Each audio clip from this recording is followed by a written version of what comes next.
Hello, everybody. Thanks so much for sticking around to support a few more scientists trying to imagine what it would have been like to have friends in high school.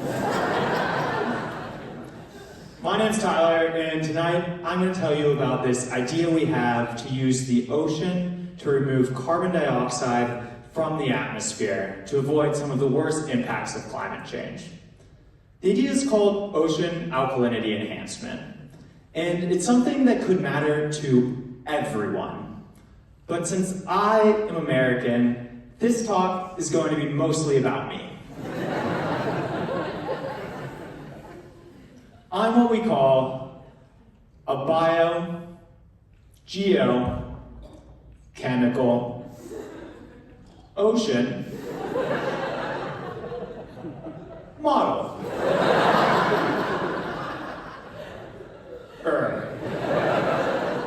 Modeler. A biogeochemical ocean modeler. Sounds complicated, but it sure does help inflate the ego, which is going to be important when all of you Australians start asking me why my government has been hollowed out and filled with a cabal of Elon Musk's forgotten children. The downside, though, is that my poor grandmother has no idea what I do.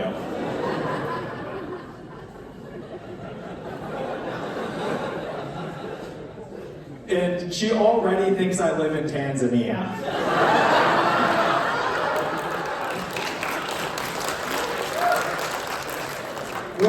Which, to be fair, she does seem sure is an island. But who am I to argue with the woman? She was the top of her class in geography. It's a bit of a lower bar for Americans. Okay, but what do I actually do? As a biogeochemical oceanographer, I get to sail around the world on the high seas, throwing futuristic robots off the side of ships to measure how the ocean stores carbon dioxide. It's all very adventurous work. Except that as a modeler, I don't actually do any of that anymore. These days, I haven't been to sea in so long that I almost booked a half-price cyclone season P&O cruise. Luckily, I did remember that I could drown myself in shrimp cocktails alone at home for free. So, for the most part, I spend my days sitting at a computer trying to simulate the ocean using numerical models, all while trying to imagine that it's at least a little bit sexier than it actually is. But since in reality I'm stuck inside most days, I try to make the most of my time outside. And Tasmania is a pretty good place to make the most of your time outside. Take rock climbing, for example. Here I am, about to go climbing back home in North America with two of my best friends and one other modeler.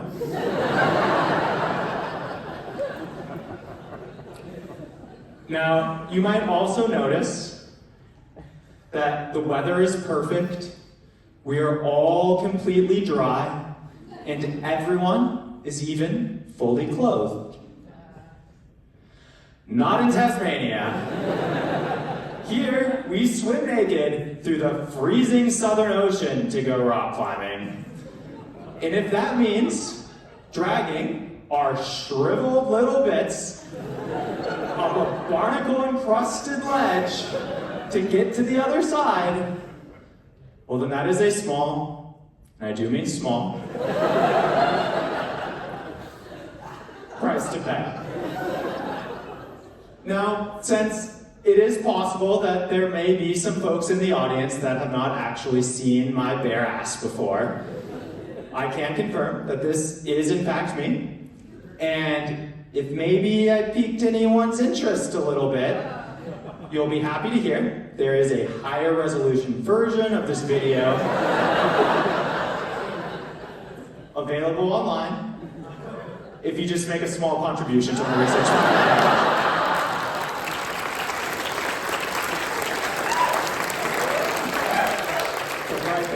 It's a real website.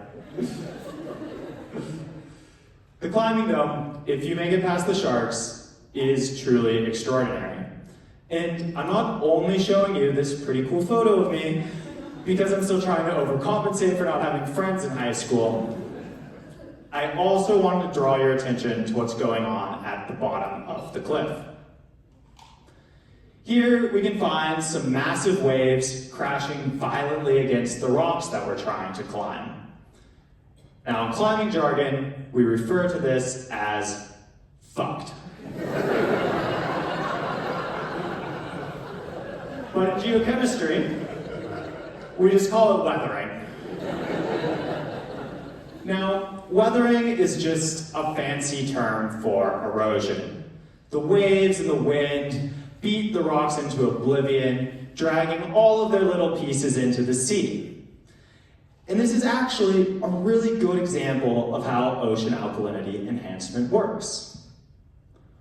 All those little pieces, all those rocks, those are the chemical compounds that form the salt in the ocean. And all that salt doesn't just make it taste delicious, it also adds something called alkalinity. Now, alkalinity is a notoriously unintelligible chemical construct.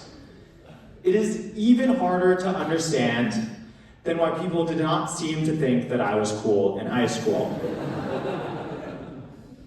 I mean, I was the best ballerina at my senior prom.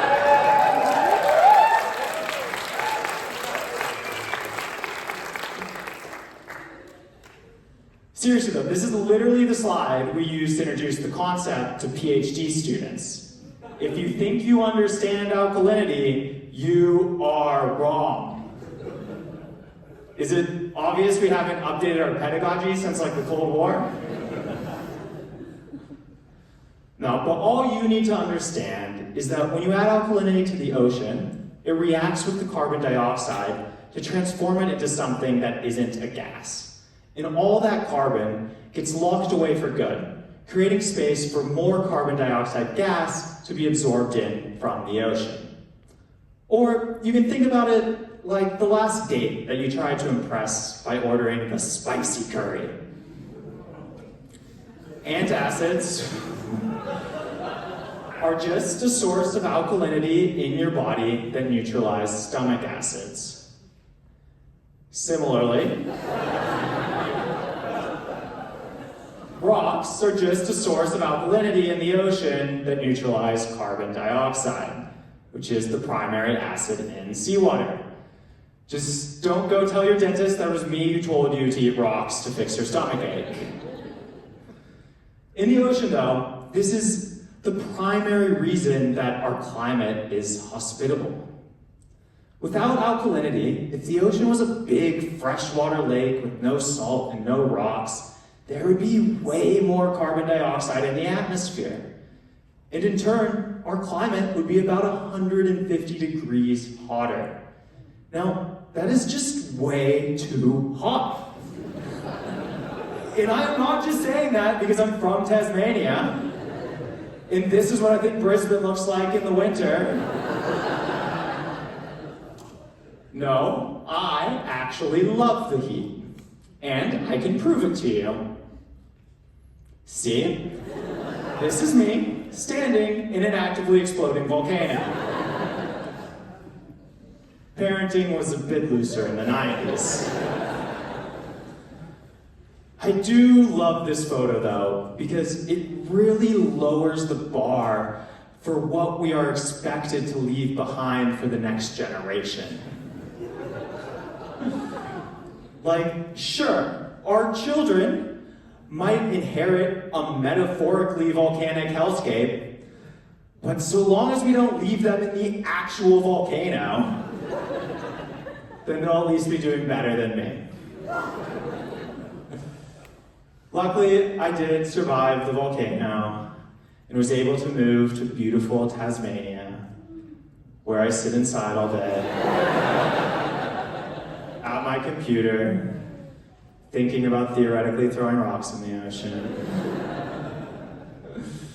I do truly believe, though, that this is incredibly important work because we need to know if it's safe to use our oceans to help remove carbon dioxide from the atmosphere. Because in case you haven't noticed, we're putting carbon into the atmosphere faster than house prices are going up in Hobart. Now, I know some of you are probably thinking, Tyler, this all seems a little bit reckless. Using our oceans to clean up this mess you made, why don't we all just stop emitting so much carbon dioxide in the first place? Well, I hate to break it to you, but Al Gore already won a Nobel Peace Prize for suggesting this like 20 years ago. And, spoiler alert, emissions have not started going down.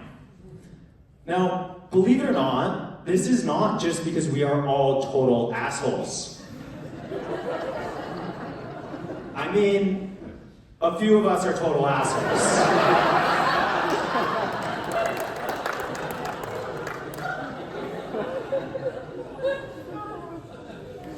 But for the most part, it is just really hard to decarbonize the entire global economy. Of course, it's possible that we're all just too stupid to figure it out, and we only need to wait for artificial intelligence to come in and save the day. It's a great plan, except for the fact that building those AI models will use twice the energy of the entire country of Australia. So, until AI starts doing a lot less of my students' homework, and a lot more of inventing cold fusion, I'm of the mind that we at least need to have a backup plan. And that doesn't mean that we don't need to think incredibly carefully about that backup plan. The idea, of course, behind ocean alkalinity enhancement is that we can speed up the natural rate of rock erosion by throwing some extra rocks in the ocean ourselves. The catch, of course, is that to keep up with fossil fuel emissions, it would need to be a lot of rocks. And admittedly, humans don't exactly have the best track record trying to manipulate nature to their will and having it go as planned. You may remember cane toads. Cane toads were brought in to control the beetle population that was destroying the cane sugar crops, but pretty soon they started to multiply, and then they started to get a little bit bigger, and soon enough they became so prevalent that the kids just started huffing them to get high.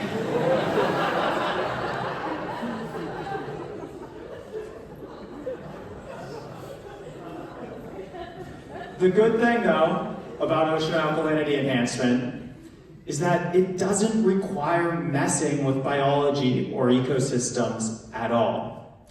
And that's incredibly important because those are the systems that are the hardest to predict and the most sacred to protect. But still, as scientists, we need to have the humility to understand that there's plenty we still don't understand. Which brings me back to my computer. Before we can ever think about trying something like ocean alkalinity enhancement at a global scale in the actual ocean, we need to simulate it many, many, many times first on a computer to make sure that it's safe and make sure that it's effective. So that's why I have been spending so much of my time looking so disturbingly close at so many models, that I'm starting to think I might be qualified to move home to America and run for president.